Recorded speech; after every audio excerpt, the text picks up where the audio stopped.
iki puncake nggih. Nek candi terakhir kan munggah mriku jenengan ampas gedhe. Oh nggih.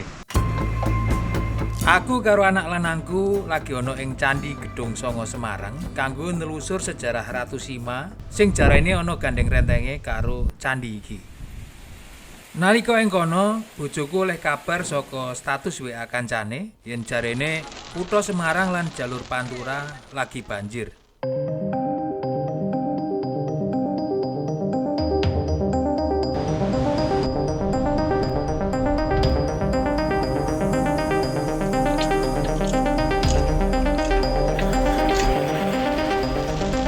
Saben wayah wiwitan taun ngene iki, tak titeni mesti meh bendino ancen udan.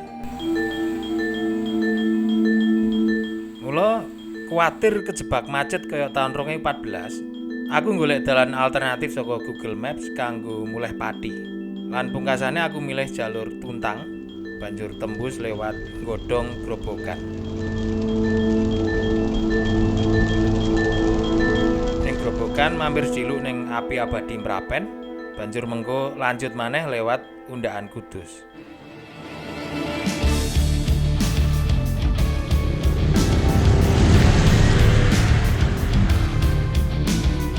Tekan Undaan arep mlebu jalan lingkar tibake isih kena banjir.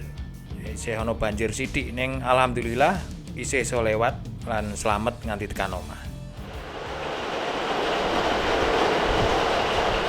Perjalanan sing tak lakoni saka Semarang menyang Pati lewat Grobogan kuwi ngelingake aku marang penelusuran Selat Muria sing tau tak lakoni 2 tahun kepungkur.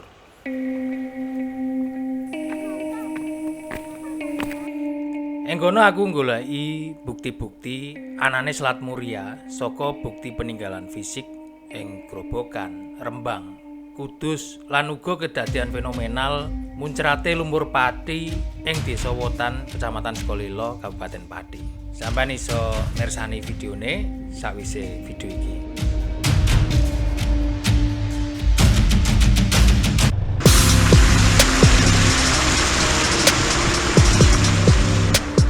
Nah saiki aku duwe krentek maneh kanggo mbahas anane Selat Muria iki saka crita-crita sejarah sing wis tau ana.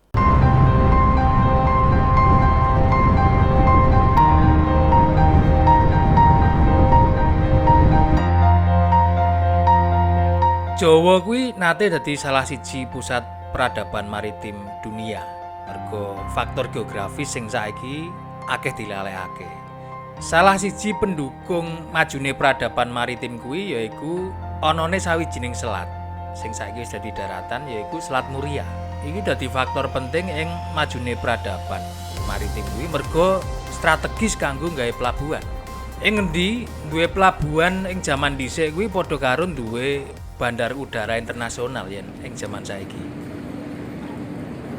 Anane sisa peradaban kuno ing puncak Gunung Muria sing karo wong-wong kuwi diarani Candi Angin lan Candi Bubrah iki uga nuduhake yen tlatah ing sakiwa tengene Gunung Muria iki nate dadi papan sing penting ing jaman kuno, ing jaman mono. Mula video iki kudu tak aturake maneh kanggo dasar awake dhewe medhar sejarah Jawa jaman dhisik. Mergo medhar babagan sejarah Jawa kuwi iso dadi ora valid yen ninggal kasunyatan anane selat iki. Contone kanggo goleki dununge kraton Kalingga, banjur Medang Kamulan lan Demak. Kudune ra iso ninggal kasunyatan kahanan geografis ing jaman semono. Ngono uga kanggo goleki asal-usul kutha Kudus, Pati lan Rembang. Mesine uga dadi ora klop yen ninggalake fakta anane Selat Muria ing jaman dhisik. Mula iki penting.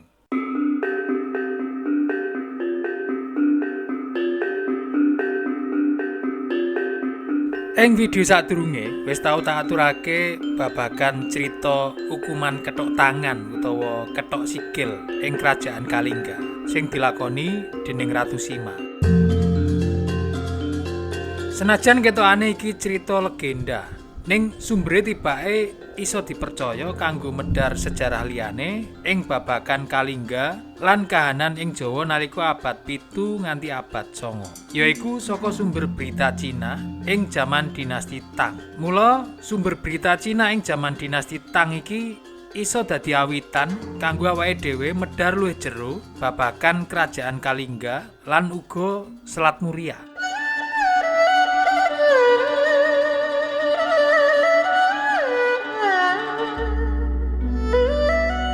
Sejarah anyar dinasti Tang nulisake yen Holeng kuwi dununge ana ing sawijining pulo ing Samudra Selatan, sawetane Sumatera lan sakulone Bali. Yen ngalor tekan Kamboja, lan nek ngidul tekan laut. Sabanjure uga ditulisake yen wong-wong ing tlatah kuwi nek mangan ra nganggo sendok utawa sumpit ning langsung nganggo tangane. Benteng pertahanane digawe saka kayu. Semono uga omahe warga uga saka kayu. Empyake digawe saka godhong palem lan lemeke saka welit. Kerajaan iki sugih lan duwe sumber banyu uyah sing metu saka jero lemah. Saliyane iku uga ngasilake produk tempurung penyu, emas, perak, cula badak lan gading. Rakyate wis kenal tulisan uga astronomi, dene rajane manggon ing kutha sing diarani Japa. Nanging pini sepuhe sadurunge manggon ing wetan yaiku ing kutha Balugasi. Raja diwangi menteri sing cacahe 32 wong. Ing sakupenge negara iki ana 28 kerajaan cilik sing ngakoni kekuasaan Japa.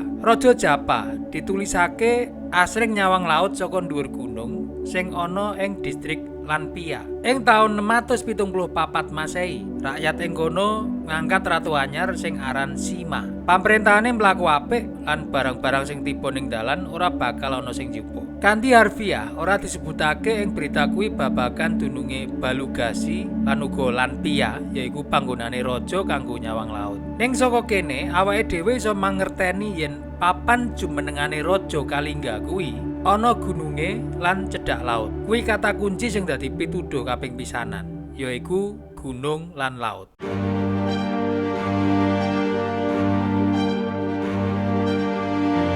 Saka pituduh kaping pisanan soal anane gunung sing cedhak laut iki dadekake peperang spekulasi babagan panggonan sing dianggep mathuk. Kaping pisanan yaiku Gunung Muria iku dhewe. Ing ngendi gunung iki ancen cedhak karo laut. Kaping pindho yaiku perbukitan ing Lasem sing ana ing Rembang. Kaping telu yaiku perbukitan Kendeng ing tlatah Pati nganti Grobogan. Kaping papat yaiku perbukitan Ratu Boko lan kaping 5 yaiku ing tlatah Dieng.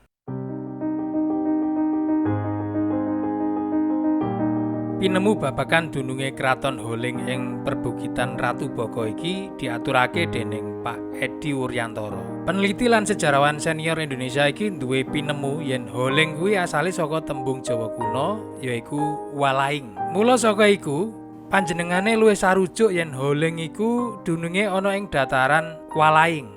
Ing ngendi yen miturut prasasti Pereng, papan sing dimaksud saka tembung walaing yaiku dataran tinggi Ratu Boko.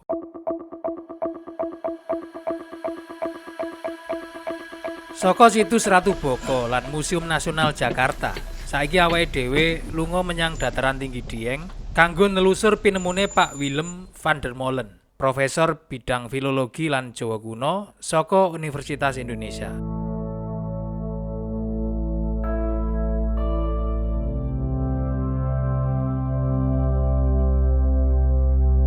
Pak Willem duwe pinemu yen Holeng kuwi asale saka tembung Bagahalin sing banjur karo wong Jawa sabanjure diucapake dadi Bagelen.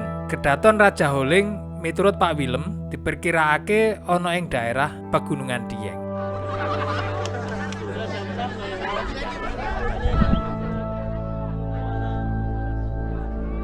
Nanging rong pinemu kuwi ora mathuk yen dikonfirmasi karo sumber berita Cina sing nerangake yen panggonan Kraton Holeng sing disebut Lanpia kuwi minangka papan kanggo nyawang laut. Merga senajan dhuwur, nanging perbukitan Ratu Boko lan uga Pegunungan Dieng kuwi adoh saka laut. Dununge ana ing tengah Pulo Jawa. Mula aku luwih sarujuk marang pinemu sejarawan liyane sing nerangake yen gunung utawa panggonan dhuwur kanggo nyawang laut kuwi ana ing papan liyane kayata Puncak Muria utawa ana ing Lasem utawa ana ing perbukitan Kendeng Lor ing wilayah Pati lan Grobogan. Nanging iki uga perlu dibuktekake.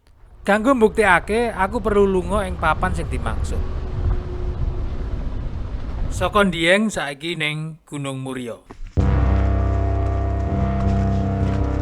Gunung Muria kuwi sakbenere minangka pegunungan, merga puncake ora mung siji. Sing populer kanggo pendakian yaiku ana 7, yaiku Puncak Natasangin, Puncak 29, Puncak Argowiloso, Argo Jembangan, Termulus, Tanggulangsi lan Puncak Candiangin. Puncak-puncak kuwi minangka kasil saka tipak erupsi ing jaman nalika Muria isih aktif. Lan tipak kawahe sing wis ora aktif kuwi saiki dadi desa sing biasane uga dienggo base camp pendakian.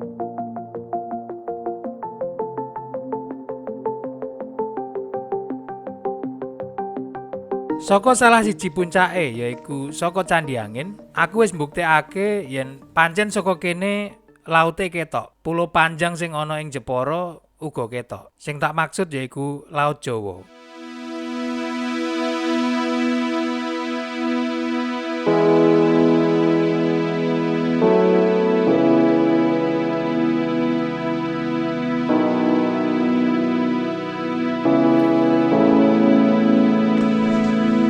Nanging apa bener dununge Kedaton Kalingga kuwi ana ing kene? Delok medane ketoke aku ora yakin. Paul Michel Munoz, peneliti asal Prancis, anjen merkirakno yen wilayah Holeng kuwi ngliputi wilayah Pekalongan, Semarang, Jepara lan sisih kulon Gunung Muria. Nanging sing dimaksud sisih kulon Gunung Muria kuwi mesine ora ning puncake. Mula aku kudu ndeleng papan liyane kanggo nambah referensi. Saka Gunung Muria, saiki awake dhewe bakal lunga menyang Lasem, Rembang, lan Grobogan. Kanggo mbuktekake pinemu salah siji peneliti sing sarujuk yen Kalingga kuwi ana ing Rembang lan Grobogan, yaiku Orsoy de Vlines. Kolektor keramik lan ahli sejarah saka Londo iki duwe pinemu yen Holeng kuwi dununge ana ing Grobogan lan Pia, panggonane raja mirsani laut kuwi panggonane ana ing perbukitan Lasem. Sadurunge menyang Grobogan merga iki jarake ora cedhak, awake dhewe lunga dhisik menyang Lasem.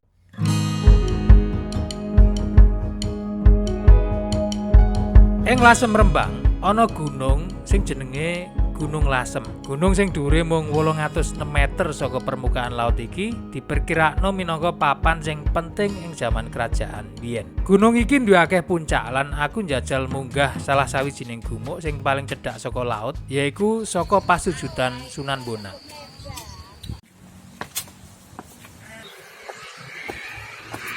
Tibake saka kene laute ancen ketok cetha, ya merga ancen jarake ra adoh saka laut.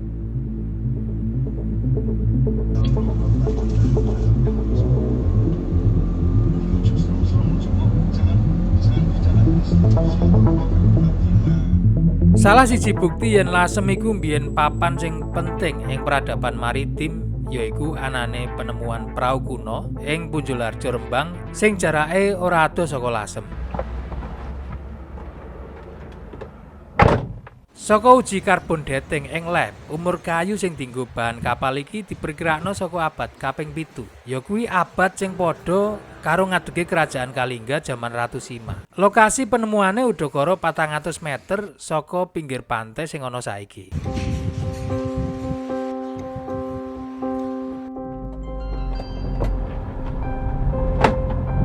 Sakliyane pituduh soal anane gunung sing cedhak laut, pituduh kaping pindho yaiku anane sumber banyu asin. Digambarake ing berita Cina kuwi yen kerajaan Holeng kuwi duwe sumber daya alam sing apik. Salah sijine yaiku anane sumber banyu asin sing iso langsung dadi uyah, sing nyumber saka jero bumi. Lan iku ora iso ditemoni ing tlatah liyane. Mula ora ana papan sing pas kanggo ditekani kejaba Bledug Kuwu sing ana ing Kradenan Grobogan.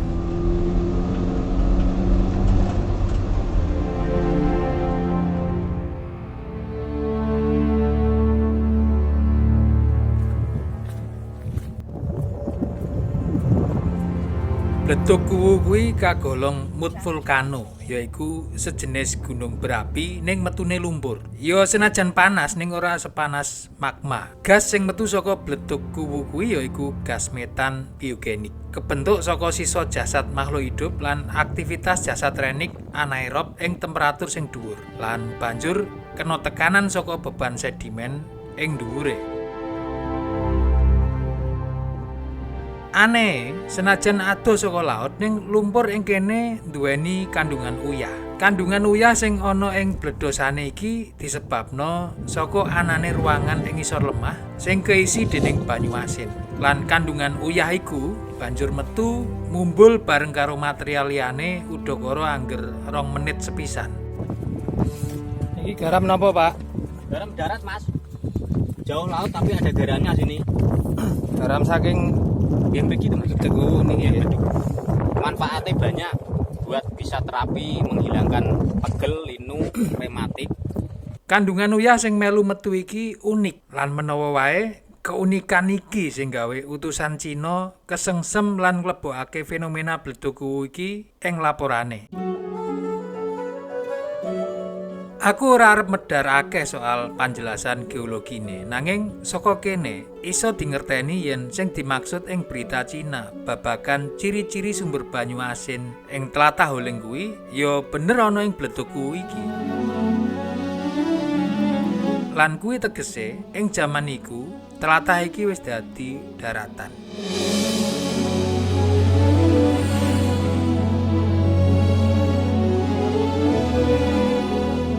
Yen sampeyan delok saka peta iki, dununge Bledug kuwi ana sak garis karo api abadi Mrapen sing nembe wae tak tekani sadurunge. Ing ngendi ana pepadan babagan sebab lan mula bukane rong panggonan iki iso ngetokake material saka jero bumi. Sing siji ngetokake lumpur lan sijine ngetokake gas sing banjur murup dadi geni. Sumbere yaiku saka gas rawa sing ketumpukan lemah sedimen sing banjur saiki dadi daratan.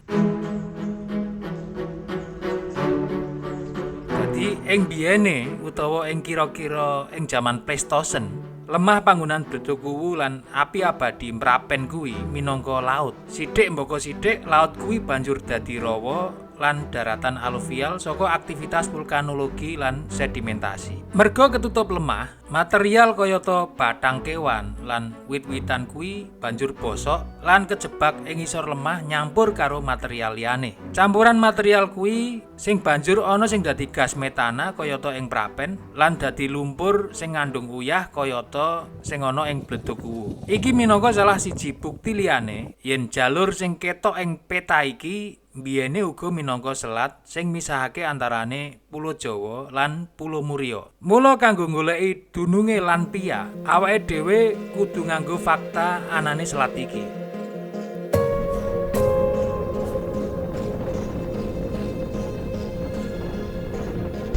Setelah 500 meter, belok kanan ke Jalan Sukolilo, Babalan, Jalan Sunan Prowoto.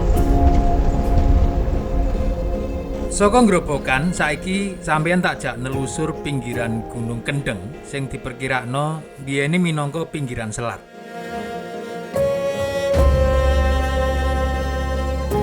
Lan saka pituduh Pak Agus Arismunandar ing buku Kaladesa, saiki awake dhewe arep menyang ing Desa Prawoto.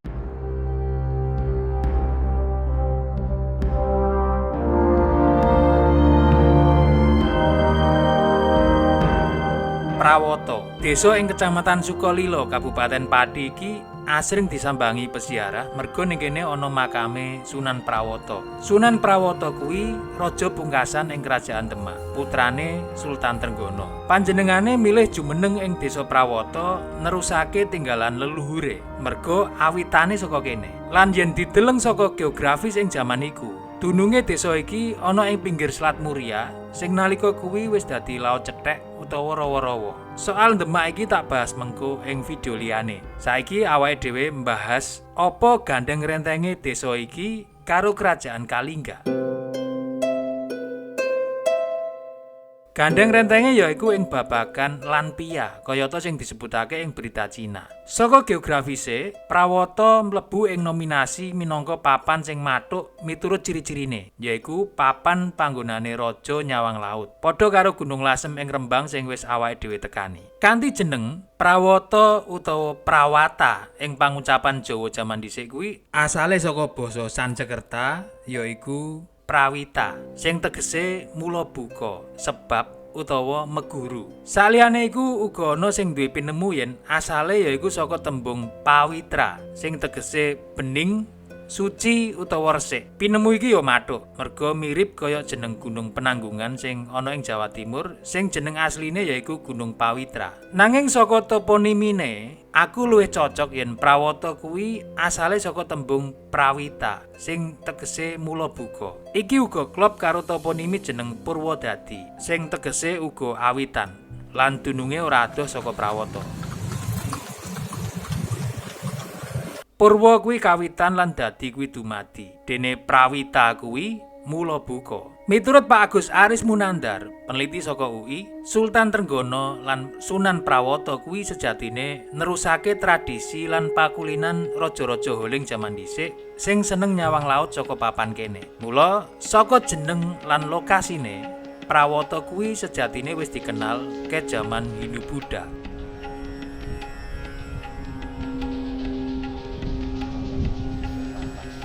Nalika Selat Muria durung dadi daratan, Prawata kuwi dununge isih ana ing cedhak laut. Mula raja sing bangun kedaton ing kono bakal iso ndelok laut lan kapal-kapal sing pating sliwer ing Selat Muria.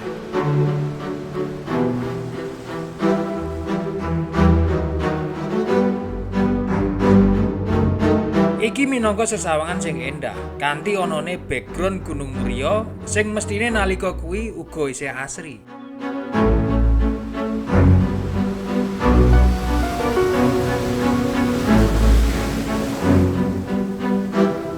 Pakulinan iki tibake wis dilakoni dening Raja Holing kayata sing diterangake ing berita Cina sing nyebutake jeneng Lanpia. Ing berita Cina kuwi uga disebutake yen pini sepuh Raja-raja Holing sadurunge manggon ing kutha Balugasi sing dununge ana ing sisih wetan Lanpia. Mula saka kene aku duwe pinemu yen Balugasi kuwi dununge ana ing Lasem, dene Lanpia kuwi ana ing Prawata. Alasan pindahe saka Balugasi menyang Lanpia miturutku ya supaya kanggo iso luwih cedhak manto pelabuhan. Merga tamu-tamu saka manca kuwi luwih akeh sing teka saka kulon lor tinimbang muter dhisik lewat lore Pulau Muria. Lan saka kene yen madhep lor kulon mesine iso langsung weruh Laut Jawa tanpa kalingan Gunung Muria. Soal Lanpia lan Balugasi wis kecekel. Saiki aku arep medhar apa bener jeneng kerajaan Holing sing dimaksud ing berita Cina kuwi yaiku Kerajaan Kalingga menawa iki sing sampeyan teni. Holing kuwi ora ana ing kamus basa Jawa modern utawa kuno. Nanging nek haling ana. Aksara Jawa kanggo nulis aling ancene kudu nganggo aksara ha saengga iso diwaca haling utawa aling. Aling-aling kuwi tegese sekat. Sampeyan menawa luwih akrab ukara tanpa tedeng aling-aling. Ya maksude padha karo kuwi. Wong Cina ora iso ngucap haling utawa aling, ning nyebute holing. Holing iki asale kanggo ngarani Pulau Muria sing isih kepisah saka Jawa. Dadi nek ana wong manca arep lunga menyang Jawa, saka kadohan kuthane ora ketok. Merga kalingan pulau iki. Mula banjur diarani aling utawa pulau sing ngalingi kutha Japa. Dadi Muria kuwi pulau sing ngalingi lan Jawa kuwi pulau sing kalingan. Mula jeneng kerajaan Holing sing dimaksud ing berita Cina kuwi luwih tepake dudu kerajaan Kalingga nanging kerajaan Kalingan. Dene Kalingga kuwi minangka kerajaan sing ana ing India Kidul. Dadi miturutku kerajaan Kalingga kuwi ora ana ning Jawa. Sing ana yaiku kerajaan Kalingan. Saka jeneng Kalingan iki mula mecungul jeneng-jeneng toponimi tlatah sing mirip-mirip yaiku kayata Kaling lan Keling. Saliyane dadi jeneng kecamatan ing Jepara. Jeneng Keling uga ana ing sawijining desa ing Kediri, Jawa Timur. Miturut jenenge iki uga duwe gandeng renteng karo kerajaan Kalingga utawa Kalingan sing awake dhewe wedhar iki. Lah banjur kok iso tekan kono, kok iso tekan Kediri, iki piye ceritane? Ora akeh peneliti sing medhar babagan iki. Nanging aku nemu pituduh sing mathuk kanggo njelasake babagan iki. Senajan iki sumber sekunder, ning naskah iki uga nate digunakake kanggo pelengkap prasasti batu tulis ing Bogor dening Pak Purbacaraka. Yen tak terusno penjelasane iki rada dawa. Mula becike iki tak terusno ing video liyane wae. Mesisan awake dhewe medhar babagan Candi Gedung Sanga sing akeh digandhengake karo crita Ratu Sima. Apa bener candhi iki minangka tinggalane Ratu Sima? Lan kenapa ibu kota kerajaan Kalingan iki kok iso dadi akeh? Awake dhewe insyaallah ketemu maneh ing video candhae. Matur nuwun wis gelem nyemak nganti pol. Billahi taufik wal hidayah. Wassalamualaikum warahmatullahi wabarakatuh.